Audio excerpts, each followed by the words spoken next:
जय जगन्नाथ। आज आपण मन आउ एक कविता जीवन अनुभूतिर नुआ एक भावना। कवितार ना तुमठू हारिला परे। तुमठू हारिला परे विश्वास हेउनी किए सत कहे किए मिछ कहे किए अभिनय करे।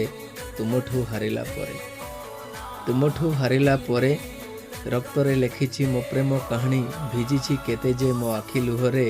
तुमठू हारिला परे तुमठू हारिला परे काहाकू कहिनी मो जंत्रणार भाषा जलिछि जेते मो नीरवरे।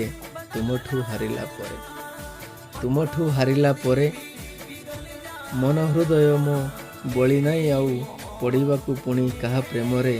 तुमठू हारिला परे तुमठू हारिला परे केते राति जे अनिद्रा होइछि विभोर होइछि निज कुहरे। तुमठू हारिला परे तुमठू हारिला परे आजी एका एका जीवन जीए मु सुख दुख बांटे निज ठारे। तुमठू हारिला परे तुमठू हारिला परे। आशा करुछि आपण मानक ए कविताटी भल लागिथिबो। जय जगन्नाथ।